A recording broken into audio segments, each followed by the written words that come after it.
to seeing UFOs, pictures of orbs in cemetery. Orbs are real because I've seen them. 4 weeks ago, when New Paradigm, Danny Sheehan, they had a big panel on the drones. I was part of it with Richard Dolan, Danny Sheehan, and Chris Bledsoe. And that was actually the first time I actually spoke to him. A very sincere guy, like sort of like a woodsman-y type guy. All right. But I was amazed that this guy had so many encounters in his life. It's astonishing. But I really hadn't followed him till that day. I just saw or I read his book. It came out a few months ago. It's called what alien was it UFO from God? UFO of God. And he's been seeing them his whole life, basically. They follow him around, actually, wherever he travels. It's wild. And he seems to think that it's a spiritual phenomenon. Is that common among orbs, where people that seem to be delving into the spiritual, they have more encounters? Or is that just Chris? I'd have to say that there's this legitimacy to that thought. A lot of people who submit reports to MUFON are predisposed to seeing UFOs. A lot of experiencers believe that it's something, ethereal. It's not necessarily something on our plane of existence. So, I definitely think that there's credence to that.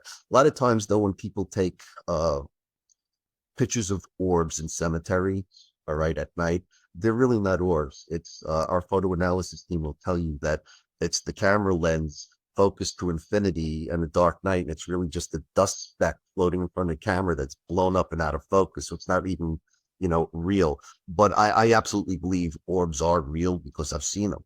All right. So, how can I deny that they don't exist? A lot of people who report things to us, they do have a spiritual slant, and they don't necessarily think it's aliens. As a matter of fact, MUFON will never tell you, yeah, it's aliens, or it's time travelers, or it's interdimensionals, or it's demonic. All right. We won't ever go out on that limb.